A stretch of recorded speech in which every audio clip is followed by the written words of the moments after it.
ناظرین 558 عیسوی کو مکہ شہر کے اندر ایک بچہ پیدا ہوتا ہے۔ وہ بچہ اپنی عمر مکمل کر کے جب اس دنیا سے جاتا ہے تو نبی مکرم صلی اللہ علیہ وسلم اس کی جدائی پر اتنا غمزدہ ہوتے ہیں اور اتنا روتے ہیں کہ زندگی میں نہ اتنا کبھی غمزدہ ہوتے ہیں نہ کبھی روتے ہیں۔ یہ وہ شہسوار تھا جس کی ہیبت سے عرب کے بڑے بڑے سورما کانپ جاتے تھے، جس کے قدموں کی چاپ سے میدان جنگ دہل جاتا تھا، جس کی للکار سن کر کفار کے بڑے بڑے سردار لرز جاتے تھے۔ وہ شخص جو تلوار لے کر میدان میں نکلتا تو اس کا سامنا کرنے کی تاب کسی میں نہ ہوتی، اور جب مسلمانوں پر کڑا وقت آتا تو اپنی جرأت و شجاعت اور طاقت و قوت سے ان کا سب سے بڑا سہارا بنتا۔ وہ شخص جسے زندگی میں نبی مکرم صلی اللہ علیہ وسلم نے اللہ کا شیر کہا، رسول کا شیر کہا، اور جب وہ شہید ہوا تو اللہ کے رسول صلی اللہ علیہ وسلم نے اسے تمام شہیدوں کا سردار قرار دیا۔ جی ہاں،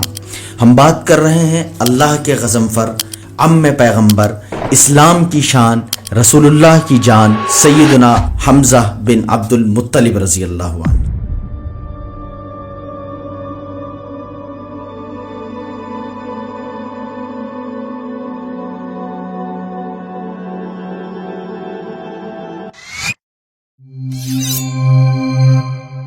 آپ کا نام حمزہ اور کنیت ابو عمارہ ہے، اور ٹائٹل نیم اسد اللہ اور سید الشہداء ہیں۔ حضرت حمزہ مکہ کے معزز ترین قبیلے قریش کی سب سے پاکیزہ شاخ بنو ہاشم کے اندر عبد المطلب کے گھر میں پیدا ہوئے۔ حضرت حمزہ رضی اللہ عنہ کے والد کا نام عبد المطلب اور والدہ کا نام حالہ بنت وہب تھا۔ ایک اندازے کے مطابق آپ کی پیدائش کا سن 558 یا 559 عیسوی ہے۔ آپ رسول اللہ صلی اللہ علیہ وسلم کے چچا تھے اور عمر میں نبی مکرم صلی اللہ علیہ وسلم سے 2 یا 3 سال بڑے تھے۔ ہاشمی گھرانے کی مورل ویلیوز اور اعلیٰ کردار آپ کو وراثت میں ملے تھے۔ اس کے علاوہ آپ فن سپاہ گیری کے ماہر ہونے کے ساتھ ساتھ بہادری اور شجاعت میں بھی ان میچبل اور شہرت یافتہ انسان تھے۔ شکار کھیلنا آپ کا پسندیدہ مشغلہ تھا۔ آپ کثرت کے ساتھ شکار کے لیے جایا کرتے تھے۔ حضرت حمزہ بن عبد المطلب رضی اللہ عنہ نبوت کے 6 سال ایمان لائے۔ آپ کے ایمان لانے کا واقعہ بھی بڑا دلچسپ ہے۔ ایک دفعہ نبی مکرم صلی اللہ علیہ وسلم صفا پہاڑی کے پاس سے گزر رہے تھے تو ابو جہل نے آپ صلی اللہ علیہ وسلم کو دیکھ لیا۔ اس نے نبی مکرم صلی اللہ علیہ وسلم کی شان میں بے ادبی کی اور کچھ نامناسب الفاظ کہے، لیکن نبی مکرم صلی اللہ علیہ وسلم نے اسے کوئی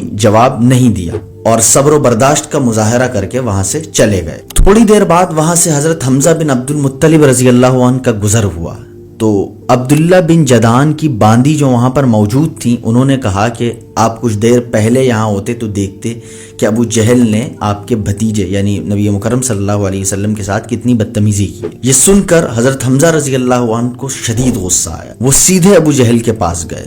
وہ اپنے ہواری مواریوں کے ساتھ گپ شپ میں لگا ہوا تھا تو حضرت حمزہ رضی اللہ عنہ کے پاس اس وقت کمان تھی۔ آپ نے ابو جہل کے سر پر اتنی زور سے کمان ماری کہ اس کے سر سے خون نکلنے لگا۔ پھر ابو جہل سے کہا کہ تو میرے بھتیجے کو برا بھلا کہتا ہے، میں بھی اس کا دین قبول کرتا ہوں، اب اگر تیرے اندر کچھ ہمت ہے تو بول کے دکھا۔ یہ منظر دیکھ کر ابو جہل کے ارد گرد جو اس کے چیلے موجود تھے وہ حضرت حمزہ رضی اللہ عنہ سے لڑنے کے لیے اٹھنے لگے تو ابو جہل نے ان کو بٹھا دیا اور حضرت حمزہ سے لڑنے سے منع کر دیا، کیونکہ اسے اندازہ تھا کہ یہ سارے کے سارے حضرت حمزہ کے مقابلے پہ نہیں ٹھہر سکتے۔ پھر حضرت حمزہ رضی اللہ عنہ نبی مکرم صلی اللہ علیہ وسلم کی خدمت میں حاضر ہوئے اور اپنے اسلام کا اظہار کیا۔ نبی مکرم صلی اللہ علیہ وسلم بے تحاشا خوش ہوئے اور مسلمانوں کو ایک طاقتور، بہادر اور ڈومیننس رکھنے والے لیڈر کا ساتھ میسر آ گیا، جس سے انہیں بے انتہا آسانی ملی۔ اسلام لانے کے بعد حضرت حمزہ رضی اللہ عنہ کی بہادری کا پہلا قصہ اس وقت پیش آیا جب حضرت عمر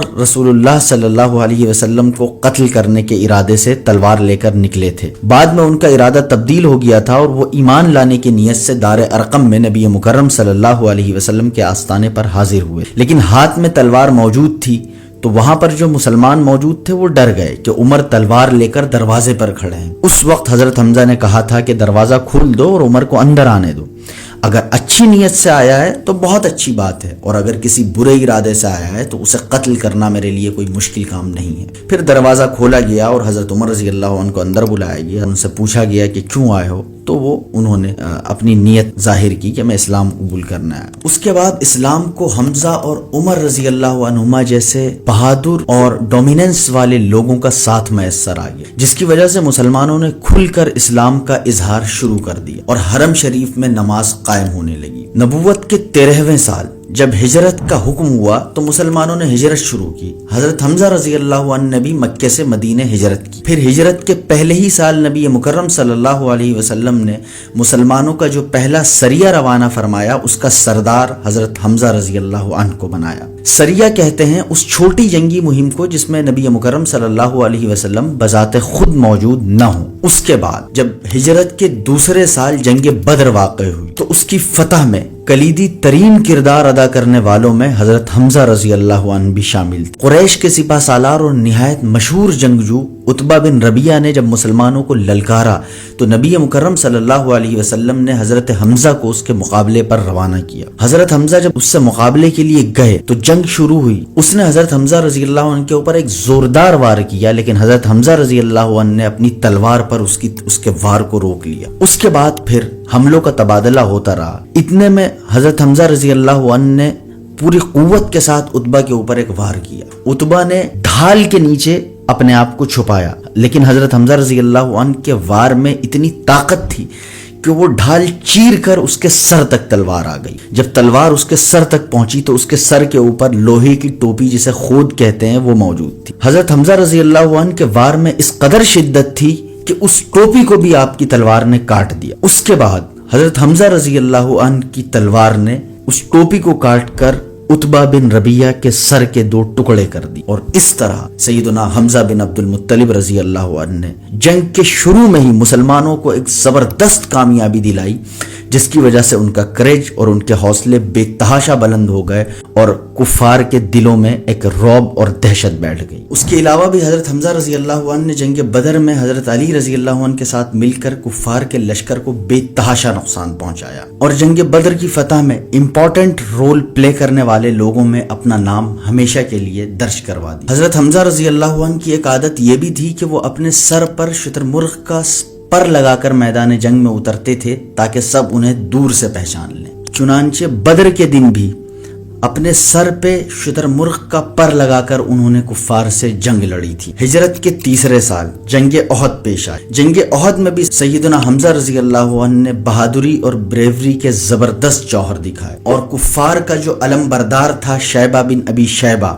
اس کو قتل کیا، اور اس کے ساتھ ساتھ کئی کافروں کو جہنم رسید کیا۔ احد میں آپ 2 تلواروں سے ایک ساتھ لڑ رہے تھے، اور آپ کفار کی صفوں کو الٹتے اور چیرتے ہوئے آگے بڑھتے چلے جا رہے تھے۔ اچانک سے جبیر بن مطعم کے غلام وحشی بن حرب نے پتھر کی اوٹ سے چھپ کر حضرت حمزہ کے نیزہ مارا، جو آپ کی ناف کے نیچے لگا۔ نیزے کا زخم بے تحاشا کاری تھا، اس زخم سے آپ وہیں شہید ہو۔ جبیر بن مطعم کافروں کا ایک سردار تھا، اس کا چچا جنگ بدر میں حضرت حمزہ کے ہاتھوں جہنم رسید ہوا تھا، جس کی وجہ سے اس کے دل میں بدلے کی آگ دہک رہی تھی، لیکن بزدل تھا، اس وجہ سے سامنے آ کر شیر خدا کے مقابلہ کرنے کی ہمت نہیں کر سکا، تو اپنے غلام کو یہ لالچ دیا کہ اگر تو کسی بھی طرح حضرت حمزہ کو شہید کر دے تو میں تجھے آزاد کر دوں گا۔ چنانچہ اس کے غلام وحشی بن حرب نے چھپ کر ایک وار کیا اور شیر خدا حضرت حمزہ رضی اللہ عنہ کو شہید کر دیا۔ وحشی کے ذریعے حضرت حمزہ رضی اللہ عنہ کو شہید کیے جانے کی اسکیم میں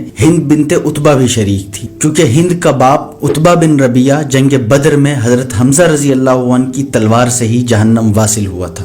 شہادت کے بعد ہند نے حضرت حمزہ رضی اللہ عنہ کی لاش کا مسئلہ کیا، یعنی آپ کے ناک کان کاٹے، ہار بنایا، اور بعض روایات کے مطابق سینہ چیرا اور کلیجہ نکال کر چبایا۔ نبی مکرم صلی اللہ علیہ وسلم نے جب حمزہ بن عبد المطلب رضی اللہ عنہ کی لاش دیکھی تو آپ رو پڑے، اتنا روئے کہ ہچکیاں بندھ گئیں۔ بعض روایات میں آتا ہے کہ نبی مکرم صلی اللہ علیہ وسلم کو اتنا افسردہ اور غمزدہ کبھی نہیں دیکھا گیا جتنا حضرت حمزہ رضی اللہ عنہ کی شہادت پر آپ کو افسردہ دیکھا گیا۔ آپ نے حضرت حمزہ رضی اللہ عنہ کو سید الشہداء یعنی تمام شہداء کے سردار ہونے کا اعزاز دیا۔